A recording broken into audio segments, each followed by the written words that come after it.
알겠습니다. 네. 그렇다면 지금 대성이 보였던 입장은요. 입장이라든지 그 드러나는 내용은 다양한 시나리오를 검토했었다는 내용인데요. 그렇다면 대성이 그 본인 건물에서 이루어진 여러 불법 행위를 알고도 방치했는지 여부가 중요한 쟁점인데요.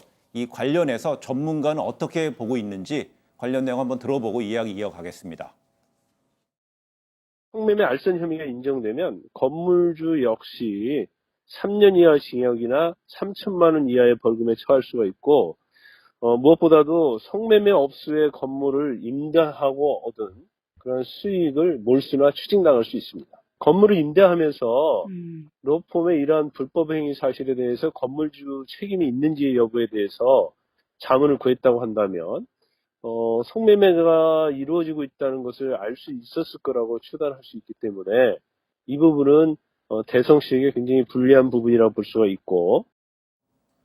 근데 만약 로펌 관계자 A 씨의 말이 사실이라면 대성의 입장은 거짓말이 되는 것이죠. 성매매가 이루어진다는 걸 몰랐다는 것도 이 처벌을 내린 판례가 있잖아요. 네, 2014년 대법원 판례가 네. 있는데요. 안마시술소에 세를 주었던, 그러니까 건물주가 구체적으로 거기서 뭘 하는지는 몰랐지만 예. 대략 예상하기로는 안마시술소에서 불법 영업을 했을 것이다. 예상할 수 있었던 것만으로도 처벌한 사례가 있거든요.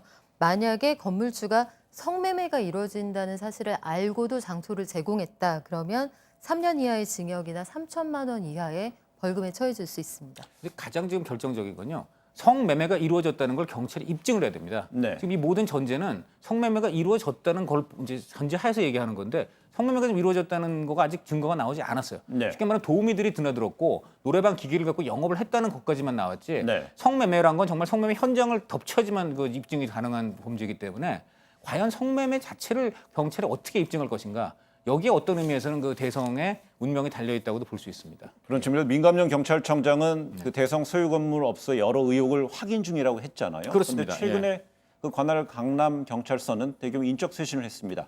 어떻게 수사가 제대로 될까라는 사실 강남서가 지금 너무너무 의혹과 수수께끼가 많습니다. 우선 사실 그 문제의 빌딩은 2016년도에 네. 이미 한 차례 그 경찰이 수사를 했어요. 예. 그때도 해당 업소 2개에서 노래방 기기를 음식점에 등록해놓고 노래방 기기를 이제 들여놓고 영업한 것 때문에 네. 그때도 처벌을 받았습니다. 그러면 사실 그 업소가 그 이후에 어떻게 그 빌딩 운영되고 있나를 경찰이 계속 봐야 되는데 3년 내내 방치했어요.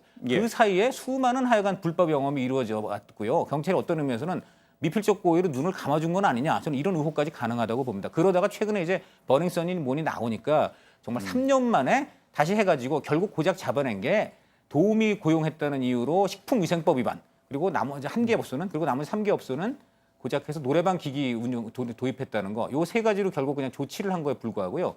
결국은 지금 제일 중요한 거는 성매매라든가 정말 조직적인 또 마약 이런 범죄들이 지금 계속 나오고 있는데 이에 대해서는 경찰이 전혀 지금 사실 손을 쓰지 못했습니다.